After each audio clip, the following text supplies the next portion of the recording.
last line. Rabbanan was taught in the Bais, you don't give honor, not appear on the road, not appear on the bridge. Not with dirty hands, which means like this, that if there's two people on the road, you don't wait for the other person to go ahead of you because he's more respectable, because you'll cause traffic just because of this one person that you're trying to honor, and it's not right for everyone else. The same thing would be by a bridge, also on the road. And when it comes to Mayim Achreinim, you also don't give respect like that. Now, sort of contradicts something that we had, because we said that Mayim Achreinim goes to the Gadol. And the explanation would be that when it comes to washing the hands, we don't give the respect. But Mayim Achreinim went to the Gadol Shabachabura because of whoever washed first also benches. So that's a kibbut for benching. That's Mayim Achreinim after a meal. That's what you would do if you wanted that person to bench. But otherwise, just for the water itself. Yeah, that's a good answer. Okay, Ravin va'Abaya. It's interesting Gemara. Havika Azli Borcha. Ravin and Abaya are on the road. Kadmei Chamri de Ravin la Abaya. So Ravin's donkey went ahead of Abaya. And Rabbi doesn't say, let the master go first.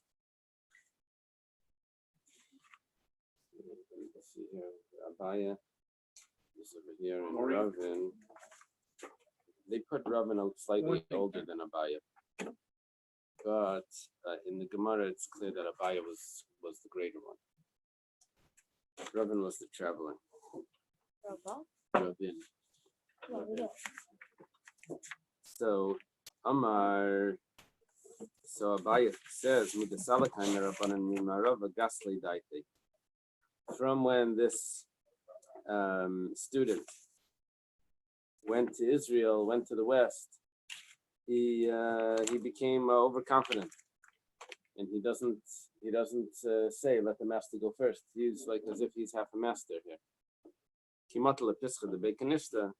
When he comes to the entrance of the door, Amalei, then Ravin tells to Abaya, Nail Mar, let the master go in. Amalei vad hashtalaf marana. Until now I wasn't the master. How come the whole time on the road you didn't let me go first? Amalei hachyam Rabbi Yochanan. I'm from Eretz Yisrael. Rabbi Yochanan in Eretz Yisrael says, Ein mechabden el pesach sheish b'mezuzah. You don't give honor in all of these places. You only give honor on a door that has a mezuzah. The Gemara asks, this may mezuzah in. First, before the Gemara asks it, first the Gemara is medai. This may mezuzah in, less may mezuzah light. I think that's the beginning of a question. Three, that's a question. This may mezuzah in, less may mezuzah light. Only if there's a mezuzah, yes. If there's no mezuzah, no. Elamayata, if that's the case, basic necessary basic medrash less mezuzah. What about a shul and a basic medrash? You don't put a mezuzah on them. Hachinami dein machabdim. You don't have to give honor on the way into a base medrash or to a shul because there's no mezuzah on the door. Our shuls, that's it for a different reason. That's a good point. For a sukkah also, you don't put a mezuzah on a sukkah. So or a bathroom or a mikveh. But we put on the shoes make money. Is that the reason? Well, I don't know there's a reason, but they sure do. We put it on the shelves because we eat in them and we do other things in the shelves, in our shelves. If there's a kiddush or bar mitzvah, something we eat in the shelf. In the old shelves, or let's say in Washington Heights, those shelves, that was a show. There's probably no mezuzah on the door. That was a show. You have to set pews. There's nothing in there. There's no other events. There's no fabrangans, nothing. That's a shul that's used for a shul. You don't. It's not required to have mezuzah. Our elevators that have a mezuzah, does that go like the first part where they're traveling? You don't have to give kavanah going for the first floor, or does it go by the room that has a shul? Mezuzah. It's a good question. Yeah. After you, no. Right now, it would be in the same. It would be in the in an RV, you don't get covered on the road, but I think an RV probably has a mezuzah in it. Okay. Good question. Rather, we'll read this different. Any doorway that's fit to have a mezuzah, means a proper door, not on the road. Okay, which would mean a shul, yes, that you give honor in a shul. What would be those other things? I don't know. What would be bathrooms and sukkahs and I'm not sure. Where leaves it a little bit vague. There's ways of saying like this, like that. Rav Yehuda, breder of Shmuel bar Shelas and Shmeider Rav. Rav Yehuda, the son of Rav Shmuel bar Shelas, says the name of Rav Shmuel bar Shelas was a famous teacher. So Rav Yehuda is his son. He says, "Ina masubin rashay lechel klo mat sheyitim abitzeya." That the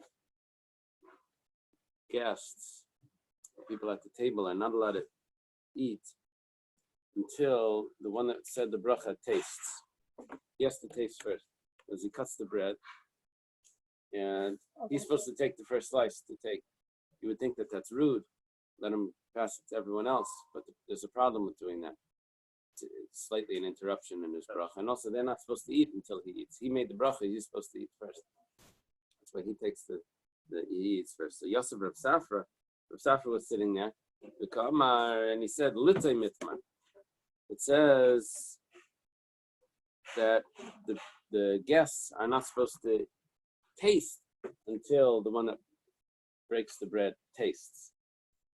So the Gemara says, one second, what's the difference the way Rav Safra said it, the way Rav Yehuda, breder of Shmuel bar Sheila said it? He says, well, Shechai Vadam Leimer, Blush and Rabbi. You have to be accurate. You have to say in the name of your teacher exactly the language. Interesting. Even though there's no difference in the meaning, but he wanted to keep it accurate. Taner Rabbanan, it was taught in a Bais Shnaim Mamtinim Zelzeh Bekara, Shleishin Mamtinim. I think the way Rashi learns this Gemara is if you have two people eating from the same plate, and one person gets up to get a drink, the other person should stop eating and wait for him to return before he continues eating. They're sharing this plate, and I think it would be like he's gobbling it up while the other guy is away, and that's not etiquette. It's not etiquette. To eat from the same plate? No, if it's just two people, one steps out from them. You have to wait for the person. I mean, it doesn't have to be the same plate. It's mentioned. Otherwise, they come back, oh, you finished the meal already. Don't worry, I'll wait for you to finish. It's like when you're rushing the other person. Take your time. Yeah. God forbid you do that to your wife. Well, you're in deep trouble. Forget about it.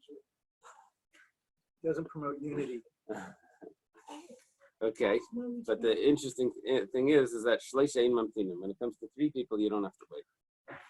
Another person's there, and you can continue if one person steps out. Habitzeya hu poshet yadei tchila. The one that breaks the bread, he is also the one that can take the first course first. If he wants to give honor to his teacher, but if he wants to serve someone else first, then he's allowed to do that. But even though he was the one that cut the bread, maybe he's the host, but he has his teacher there, so he would, he has permission to give them to the.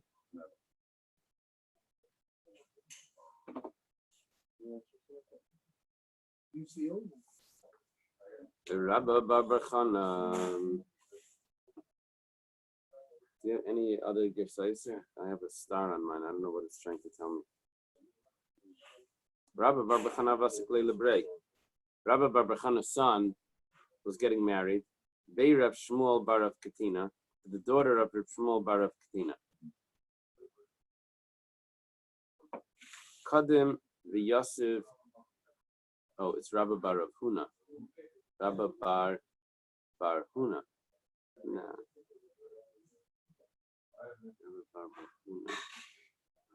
Maybe they're trying to say that because Rabbi Barbarchana was in Eretz Yisrael, and this is they changes to Rav Daniel bar Rav Katina. I don't know I'm not familiar enough to know why this is significant. Kadam Yosef. So he sits down And and he's teaching his son, who's the chassan, what he's supposed to be doing. You have to wait, he tells his son, when you're going to cut the challah at the wedding, you have to wait at the Sheva Brachos for everyone to respond to Amen. You say the bracha. Why? Because the Amen is part of the bracha, which is interesting. Never thought of it like that. That's the way he's teaching him. Rav Chisda Amar, Rav Chisda says you don't have to wait for everyone. You have to wait for the majority of the people to finish. No one may have this long, stretched out Amen. You don't have to wait for him. Amalei Rami Bar Chama. Rami Bar Chama is the son-in-law of Rav Chisda. We learned that yesterday, no? Or 2 days ago.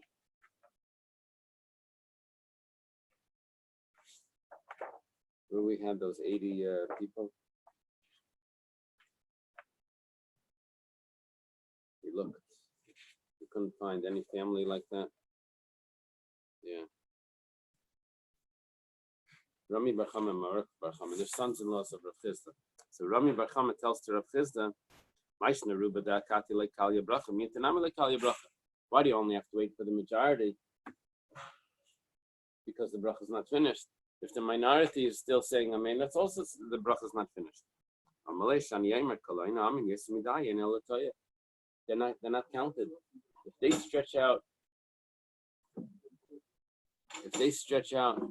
the Amen too long, that's nothing. They're mistaken. They're not supposed to stretch it out like that. Now we're going to discuss the Amen, how to properly say it.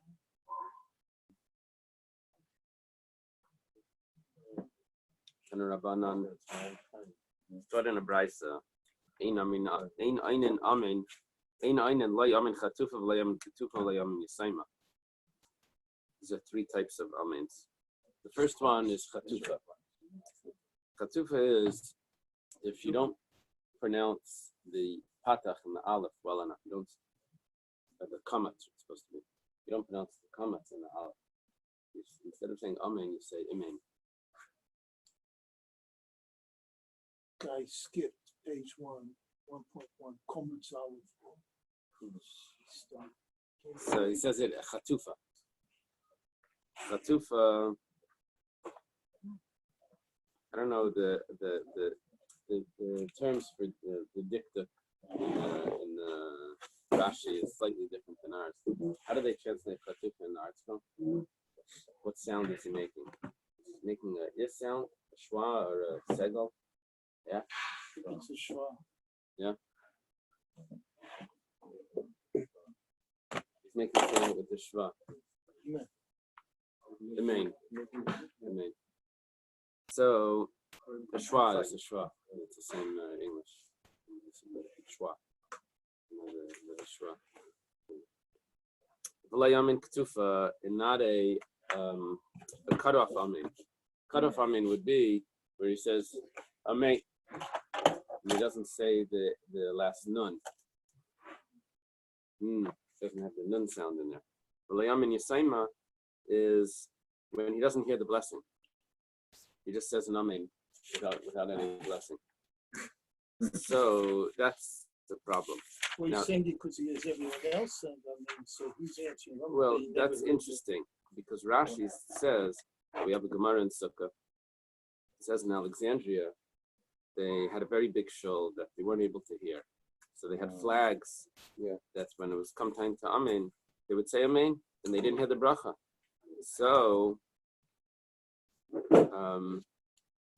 Rashi says that over there, at least, they knew that there was a bracha. They knew which bracha, but they just didn't hear the sound of it. They knew where he was up to. And so they were responding amen at the appropriate time with the, sort of like a conductor, in a thing. Because, he would tell them when to say amen, and they would be able to say it. It could be.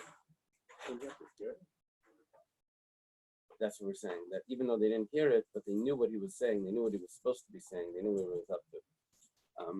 In these concert halls, the sound travels. It could take a few seconds, very large, for the sound to get back. You're off by the time you say amen. So you have to look at the conductor because the only thing that you can trust over there is what you see. The sound is going all over the place. You can't trust it as well. So they would have a flag to say when to say amen. It's my shot. That's why these rock bands, you guys have hear things because they can't hear. rock They band? Okay, Every every band. single singer. Yeah, but that's because they want to be able to hear after the age 30.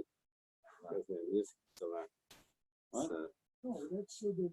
No, because the speakers go in the front. They can't hear. oh, So they, right. How do you know about that? So everything is in the Torah. So that's the Chatufa, Ketufa, and Yisayma. Now it says V'Yizik Bracha Mipiv. You also shouldn't throw a bracha very quickly. Throw a bracha is like you just like you say it without concentration about it. You just do it very quickly. How do they determine from there? No. Okay. What do you have about the Yizik Bracha Mipiv? No, the next one right after that. gratitude to God. What is it? If you say it you shouldn't throw a bracha from his mouth. It means you say it too fast. The blessing by reciting it hastily, an unwanted shore. Yeah, as if he doesn't want to do it. That you shouldn't do that. Benazi says, Kalaina, Yisayma. Benazi is very tough. Anyone that says an Amen Yisayma without hearing the blessing, Yoban of Yisayma, his children will be orphans, will pass away. Chatufa, if he says it without the proper pronunciation of the first syllable, the he says so Yischatu Yama, his days will be grabbed away. Ketufa, it cuts it off. He doesn't say Amen. The last nun, Yischatu Yama, his days will be cut down. Kalamarich ba'amen, but anyone that extends the amen, marichin la'yama v'shnaisav, their days are extended. Rav and Shmuel have a yasi v'sudasa. Rav and Shmuel are sitting at a meal. Those are first generation Amirah. Also Rav Simi Barchia. Rav Simi Barchia comes along. He's trying to rush quickly to catch up to the meal so that he can bench together with Rav and Shmuel. Amalei Rav says, my daita. What are you trying to do? What do you think? Let's tarufi badan. You want to join in with us in our benching? Anana chilnalan. We're already finished. We're finished eating. What are you going to do? You're going to rush now and that's going to be counted? Like we ate together? We're not eating together. Amalei Shmuel. Shmuel says, no. Ilamaisali ardilia. If you would bring me mushrooms,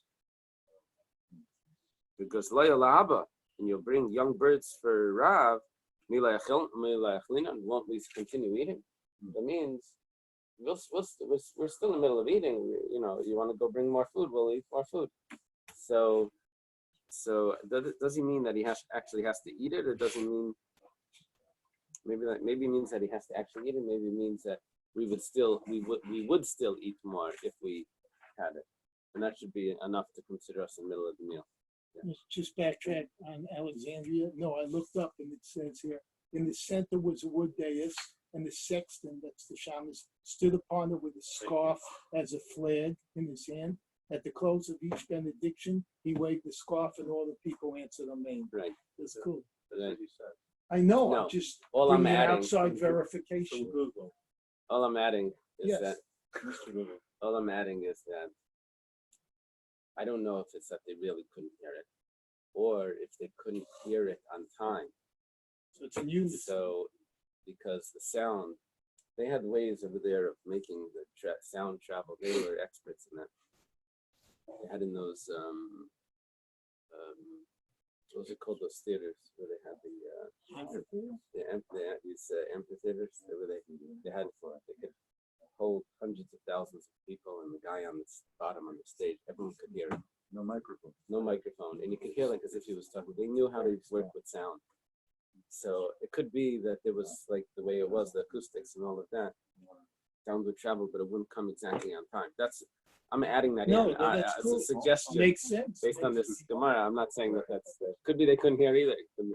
But even if they could, it's better. The visual is better than the sound. Okay. So one thing we learned from this Gemara is what Shmuel likes to eat and what Rav likes to eat. Shmuel likes mushrooms and Rav likes these young birds. And they told him that he would have continued the meal. Talmidi de Rav Haviyasi B'Sudasa. The students of Rav are sitting at a meal. We had that once before, but that was after Rav passed away. Remember, we had Ravada Barava. Before his clothes again. Al Ravacha comes in. Amri, they said, Asa Gava Rabba the Mavarachlan. Now we have a great person that could lead the benching for us. Amalahu. He says to them, Misa Brisa the Gadol Mavarach. Do you think that the great person is the one that leads the benching? He's not denying this. He's saying, but do you think the great person leads the benching? Ikar Shebesudim Mavarach. It's the original people of the meal that lead the benching. That's what translate it. The first ones that were there. He came in later. The Hilchasa, however, the Allah is Gadol Mavarach. The great person leads the benching, even though he came at the end. Okay. We had a problem that we said somewhere that you shouldn't extend the amen too long. So the way that we'll resolve it, here we said, if you extend the amen, you get long life. And it says you shouldn't extend it too long. So it says, it depends how long. What was the issue? We said before that you only have to wait after the bracha until the amen is concluded by most of the people. So what about the rest of the people? He says, oh, that's too long. They're mistaken for extending it. Then the Gemara says, but if you extend it, you get long life. So why is that mistaken? So someone mentioned a Marsha, Zion.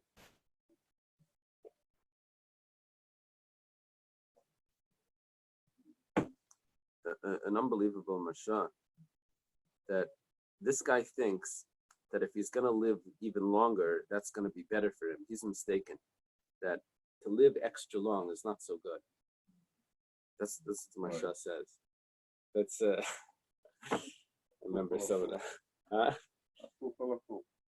Someone said, "Oh, if you drink this water, mountain water, for 200 years, you'll live for 200 years." He said, "I don't know if I want to live 200 years. I want the regular amount is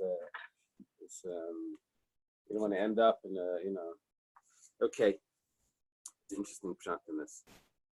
You follow? This Marach Yoser Midai. He wants to live longer than. Okay, Achal Demai. If someone ate Demai, which we said was produce from an Amaretz, we don't know if Meiser was taken. So the Mishnah said that you can make a Zimun with him, even though you were supposed to take Meiser and he didn't. 1 second, he's not allowed to eat it. Gemara says, no, he is. If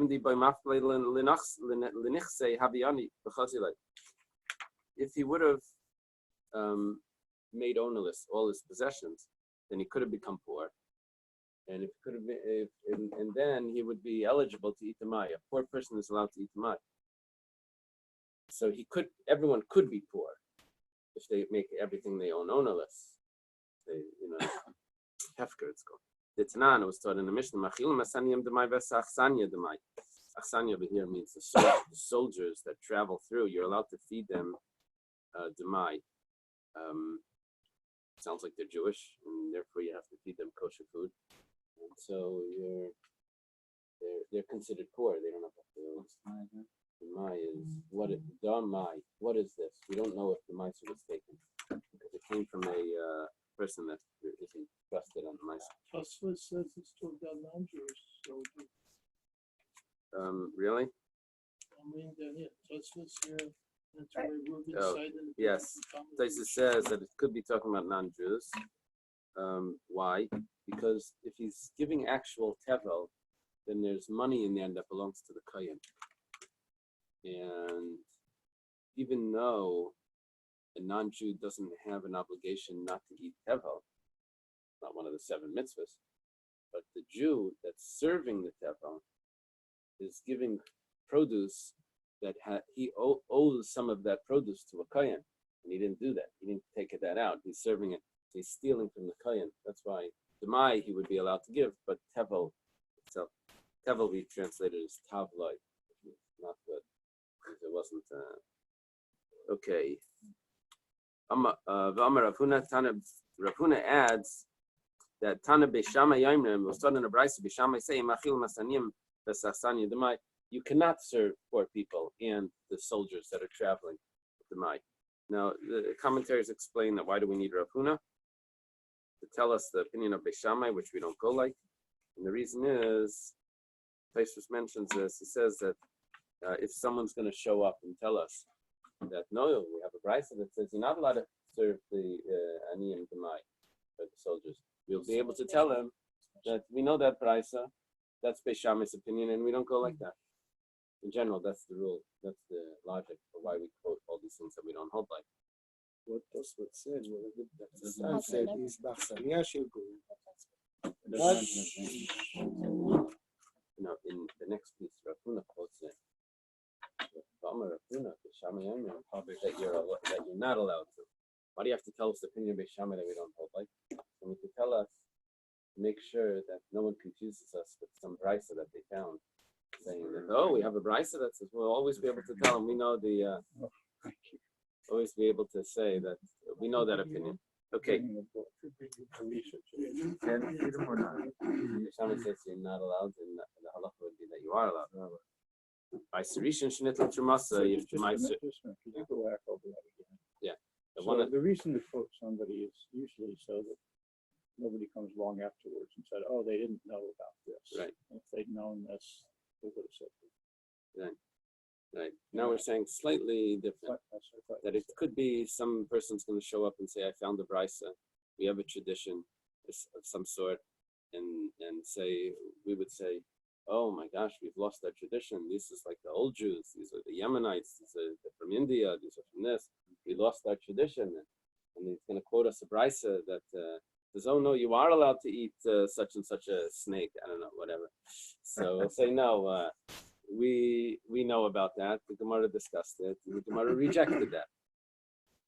It's So because we assume that Beis Shammai knew all the prices. no, what we're saying here is that we're afraid that someone may show up with the brisa saying that you're not allowed to serve aniyim demai. So it comes on Rav Huna and says Beis Shammai is the one that says that. Right. So that puts it into, we have the perspective on that opinion in case anyone's ever going to show up quoting that So stuff. we're saying there is a contradictory brisa. Right. Well, we're Right. not telling you what it is. We're acknowledging that there is one. There is one. We know about it. We know about it, we don't know it. Yeah, that's one of the reasons people ask, why do you have to tell me if you don't hold it back? So it's preempting the problems that could come out. Oh, wow. But I thought you always have to say something in the name of who said it from Esther. Right. But let's say, here's another reason, besides for that. Okay. My Sirishan Shnitl Chumasai. My Sirishan that the Truma was taken off. My Sirishan is given to a lady. Truma is given to a Kohen. So when the field is harvested, you have to give, once the grain is gathered together and put into the silo and into a pile, you have to take off the grain and give to the Kohen. Then when you bring it into the house, you have to give Meiser to the Levi. So here, the Meiser was given to the Levi. The Levi went ahead and took Truma from the Meiser, which is 1/10 of the 10, and he gives that also to the Kohen. Umar says, Shita, so what's the problem? Everything was done. Umar says, no. No, it's necessary. Here, the Levi went before the Truma was taken, and he took his produce, his Meiser, off the stalks before it was piled up. And he took off what he was supposed to take off, but he didn't take off what the farmer was supposed to take off before he gave it to the Levi, which was the Truma Gedalah. So that initial gift to the Kohen was skipped. They gave it first to the Levi. The Levi did what he was supposed to do, but the farmer's obligation was never done. How much is Truma's Meiser? Truma's Meiser is 1/10 of a 10. Meiser is the Meiser. 1/10 again. Right. And Truma Gedalah is 1/50th, 2 out of 100. Trade. Like Rabbi says, Rabbi says the name Rish Lakish, Meiser Rishon Shektim B'Shmalim Patim Truma Gedalah. Meiser that was given early, the Levi is not required to take the Truma. Shnemar Vari Meiser Min Truma Sashem Meiser Min Meiser. The lady is not responsible to take that. Rav Papa asks to Abaya, he was a student of Abaya. Says he, if the lady is not responsible, so then maybe even after it was put into a pile, the lady took his grain and he did what he was supposed to. He's not responsible for the Truma Gedola. Says Amalei Alecha Makra. No, for that he's going to be responsible. Mikol Meister Seichem Tarimo. From all your Meister you take, you have to give Truma. Amari Isa. Why, if it's in stalks, are you not responsible? Is the lady not responsible to do the job of the farmer? But if it's put into a pile, the lady is responsible to do the job of the farmer and to give it to the Kohen. It says Hayidgin v'Hayla Yidgin. This was turned into grain, and this was not turned into grain. Idgin is like put into a granary. This was already piled up, and this is finished produce. Then you're already responsible. Okay. Question is why the Gemara even had to go through that. It's so obvious that at an earlier stage, the lady is not responsible, and at a later stage, she is responsible. What is he thinking? That it should be the opposite? That at an earlier stage, the lady should be responsible, and at a later stage, he shouldn't be responsible? It doesn't make sense to say it the other way. There's more obligation there. Okay. Whatever. Anyway, that's the Gemara. Ma'aser sheni v'hektish niftu. Ma'aser sheni is what are you looking up, Dagan? Yeah. What does it say? The act of stacking grain. It gets interesting when he compares it to other words. Ma'aser sheni and hektish, that is redeemed. Ma'aser sheni is brought to Yerushalayim, and hektish is produce that's sanctified, and when it's redeemed, and if it's eaten together, then you make a mezuman. Gemara says, Pshita, that's obvious, it's redeemed. Yes, it was redeemed. But there's a little tip that has to go along with that redemption, and you didn't give that. There's a fifth that has to be added to the redemption. It's coming to let us know that even though the fifth wasn't given, but it's still, the produce is still perfectly fine, and you can eat it. If the shamash eats an olive size of food, says Pshita, that's obvious. He ate an olive size. Maybe I can say that the shamash it doesn't have a permanence to it. See, what that would mean is that we said that the only time it's considered eating together is when they're reclining. Here, the shamash is just walking by and eating. So you could say that maybe it doesn't count. Saying, no, it does count. He's the third person. It works. The waiter, yeah. Mashmalon, that it works. Ba'akuti, the Samaritan, Mizamna Malad. You can join him in also to the Zeman, to the invitation to bench. Amai, how can you join him in? Lo yei al amaretz. Just let him at least be like an amaretz. Here, the Gemara goes through, sort of lets us in. Similar, but they were at an early stage. The Kutim it was questionable if they were Jewish or not, but we didn't have that much respect for them, and we thought that it was a suspicion if they were really Jewish. Now, what we're saying here is that even if they are 100% Jewish, but the social classes. What's it called in India? The castes was. We all knew that. We all knew that. Oh yeah. So they had the system where certain classes of people they meet with other classes of people. So they wouldn't eat with the Amaretz. Amaretz is the ignorant person. What's an Amaretz? We're going to see in the Gemara today. So didn't we already They're untouchable. They're unedible. Unedible. That was untouchable. So didn't we already define Amaretz? We had some things. You don't get someone who doesn't know. Yeah, we're going to go through it again today. So we're thinking a kuti should at least be like an Amaretz. And what are you telling that you can join them together? for a zimun, even though it's suspicion if he's Jewish or not, we're not so sure about that. But at least he should be like an amaretz, which we don't eat together with, and we shouldn't combine them in. But Tanya was taught in a Bais and Bezamnim al amaretz. You don't join together in amaretz. Vayamar bekuti chaver. Vaya says that it's a kuti that's a chaver. He's knowledgeable. This is a good Samaritan. Okay. Rava Amar afilu tema b'kuti amaretz. Rava says that it's a kuti amaretz. V'hacha b'amaretz derabanan. The pligi aleh the Rabbi Meir skin. Here it's a specific type. When do we say that you can't eat together with amaretz? That's a specific type. But this is not, doesn't have that problem. The Tanya. What covering the good people who took upon themselves to be careful with nicer and that was a group that we learned to meet the Chavraya Midchen Begalil in the Galilee. There's people even after the Churban that still kept it. But in general, the term chaver is just someone that keeps his produce pure. gotcha. Eza Amartz, the Bais says, what's considered an Amartz? Kol she'eno chachul b'tara. Anyone that doesn't eat his chulin b'tara. That's the Rabbi Meir. V'chacham maimrim, kol she'eno meiser peresav karoi. Someone that doesn't take meiser properly. V'hani kuti asuri maser kidachazi. These kutim, they take meiser properly. They tithe their produce properly. Why? V'maidaksiv b'raisa mizer zihiri.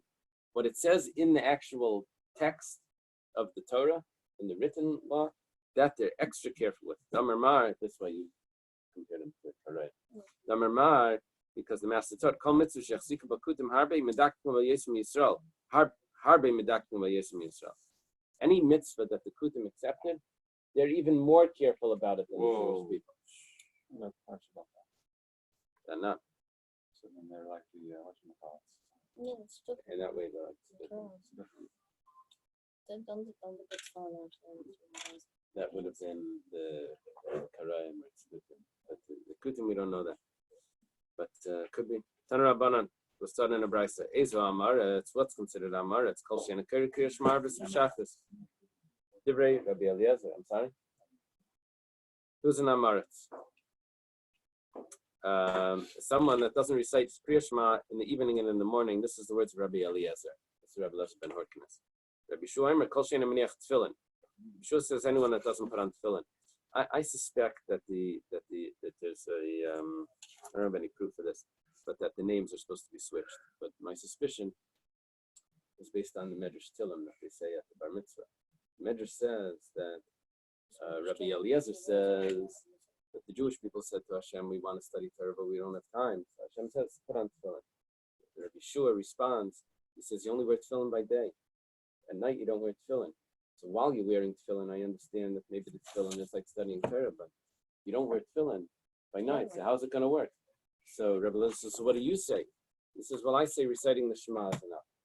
That's considered like studying Torah. You say Shema in the morning, you say Shema in the evening. That's good enough. Now, take a look at this. Ezu Amaretz. Rabbi Eliezer says, whoever says Shema, whoever doesn't recite the Shema, if you say Shema, you're not Amaretz. That was Rabbi Shua's opinion. What does Rabbi Shua say? Who's an Amaretz? Anyone that doesn't wear tefillin. That was Rabbi Eliezer's opinion. I'm just asking that Medrash doesn't fit. The names would fit much better if I would switch them. Yeah. No, my students would say, why do I have to study in class? I learned the Bar Mitzvah Maimer. It says that if I wear tefillin, it's as if I study Torah. But they didn't read the Medrash. The Medrash says that while you're wearing tefillin, it's as if you're studying Torah. Yeshua says, what about at night? I mean, it's clear that it's only while we don't wear tefillin the whole day. Benazi says, Kol she'en lo tzitzis b'bigdei. Anyone that doesn't have tzitzis on his clothing probably has a four-cornered garment, but he doesn't have tzitzis. Rav Nassan Kol she'en mezuzah al pischa. He doesn't put up mezuzahs. Rav Nassan bar Yosef Kol she'esh lebanim ve'enim megadol l'talmud Torah. He doesn't put them in yeshiva, his children. Others say, I feel a karav v'shanav le'shimish talmid l'chamer reiz amaretz. Very strict opinion. Anyone that studies Chumash, he studies Mishnayos, but he doesn't learn Gemara, that's an amaretz. Amar Rav Huna halacha ka'acherim. Rav Huna says halacha is like acherim. Rami bar Chama le'yazmen alei the Rav Menachem bar Tachlifa. Rami Bar Chama doesn't join together Rav Menashe bar Tachlifa together with his meal. The Tani Sifra v'Sifri v'Hilchasa. He only learned Sifra and the Sifri and other halachas, but he didn't learn Gemara. So he doesn't want to join him in the meal. He doesn't. This is like old politics. Kinach nafshe. Excuse me, is Acherim here, is this Rabbi Meir? Usually it's Reb Meir, unless we have someone telling us not. So we should assume it is? What did Reb Meir hold before? What's in Amaretz? He said Kol she'ein chulim b'tara. It's a problem. I anticipate tests from the Bais. On the side, you know these notes on the brackets on the side? That's Rabbi Shaya Pick, Rabbi Shaya Berlin. He says that we should look over here. Acherim. He says that this Acherim can't be Reb Meir, because we had Reb Meir that had a different opinion before. He sends us the Tosfos back here on the test. It's a good point to bring up. That's a trophy, by the way. That's a very good observation. So Rami Bar Chama doesn't use Rav Menashe bar Tachlifa with the Mezumin because he doesn't know Gemara. So Kinach nafshe de Rami Bar Chama. When Rami Bar Chama passed away, oh, this is so interesting because Rami Bar Chama. I'm sorry. Did not pass. No, when he passed away, so Rami Bar Chama passed away before Rava because Rav Chisda's daughter, when they asked Rav Chisda asked his daughter, who would you like to marry? He pointing to Rami Bar Chama and Rava. She said, I'll marry both of them. So Rava says, I'll go second. Anyway, Rami, meaning that the first one's going to die. So anyway, Rami Bar Chama dies, and Amar Rava, who's going to marry her next, but that's not relevant to this. He just says, Leinach nafshi Rami Bar Chama el b'layasmin Rav Menashe bar Tachlifa. It's because he insulted Rav Menashe bar Tachlifa. He didn't use him. That's why he died. But 1 second, what's the problem? He wasn't Meshamish Talmud Chacham. Rami Bar Chama was right. I says, no. Shani Rav Menashe bar Tachlifa, the Mashmalu l'Rabbanan. He didn't go to the, he did. He really did. Rami Bar Chama, who laydaka basrei. He wasn't so accurate. He didn't check out to see all the details. He just made a verdict about him because maybe he didn't see him or whatever. But really, he was there learning and getting all the logic that the yeshivas were doing in the Gemara. Lishnach Rina, another interpretation. Other interpretation is, you're right. He didn't actually go through the whole process, what the Gemara does. The Gemara compares things, compares Mishnayos. It asks questions, contradictions, and there's a whole discussion until they get to the final answer. And that's what he's saying. If you don't do that, that's considered an Amar. Now, Rav Menashe bar Tachlifa, he didn't do that, but he got the conclusions of that from the yeshiva students. So he knew what the results were of how to learn the Mishnayos and the Brachos and all of that. He just didn't do the whole process. He just it's like pre-digested, Okay, Achal, Tevel, and Meiser. Someone eats Tevel and Meiser. He's not counted for the Zima. Tevel Pshita, that's obvious. The Tevel, Tivel, Midrabana. We're talking about that it's only Tevel Midrabana. Hechidami, what's the case? This produce was grown in a flower pot that didn't have a hole underneath it. So really, you don't have to take, it's not considered that it grew in the land. You don't have to take the truma off it. You're inland. You're inland, so rabbinically you do, but not biblically. So you can think maybe, well, you can still count for a mezumin because midaraisa it's fine. My serishan that the truma wasn't taken. One says that the 1 second pshita leitzricha k'nein shektimu b'kri.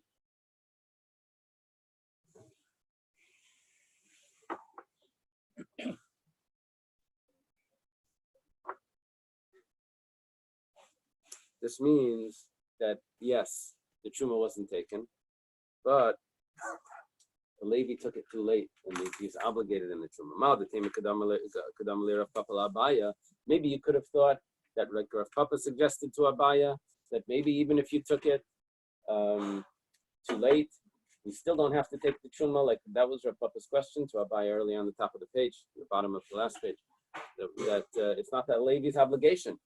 Kamash Malan Kiddishani Levi. We answer like Abai answered to Rav Papa that no, it is the Levi's obligation once it was produced to that amount.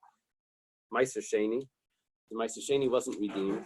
When it says Pshita, that's obvious. It wasn't redeemed. You're not allowed to eat it. When it says Leitzricha Sheniftu, it was redeemed. Leitzricha Kil Chasam, but it wasn't redeemed properly. Meiser Sheni, what's the case? That it was redeemed with a blank coin. That means really the coin needs to have a face.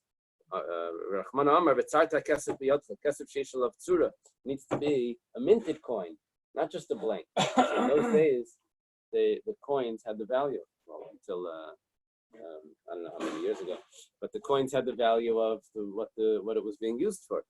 So it had the value, but it just wasn't a minted coin. And the Torah says you have to redeem it on a minted coin. Hektish had a different problem. Hektish doesn't need a minted coin. Hektish means any sort of valuables you could use to redeem. But what was done wrong here? You used lian. Rahman Amar, the Torah says, the Eibishter says, they have to give money. If the shamish eats less than a kazayas, he's not counted. Gemara says, Pshita, that's obvious. He didn't eat enough. Gemara says, you're right. It is obvious. I did the Tani Reisha kazayas, Tani Sefer Pachas Mikazayas. We're just trying to make this symmetrical or parallel to the. In the first case, you said that he ate a kazayas, and now we're saying he ate less than a kazayas to say that that's not good. Quick question. Yeah. So if we were to stop the Gemara here and Paskin Halakha from here, just on this, you would say that unless, there was proper miser and et cetera, then you don't make a mezuzah on food. Right. V'hanachri ein mezamnim alav, a non-Jew can't be joined into the mezumah. The Gemara says, Pshita, that's obvious.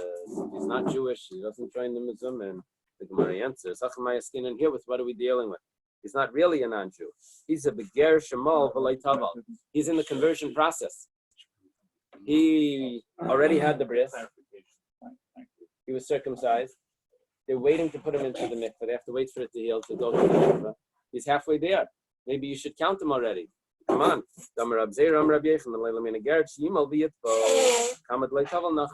Until he actually does the last step, doesn't count. Women, slaves, and children, you can't join for the mezumah. Rabbi Yosi says, it's supposed to be Rabasi, some say, someone that's in the crib, you can join them in for a mezumah. In the crib? In the crib, Arisa. In a stroller, a carriage. Vatnan. Let's do this tomorrow because there's some interesting things in there and I want to leave it. Good job. Have a good. Yeah, that would fit with that Marsha. Have a good day, Yossi. Thank you. Right, it gets difficult.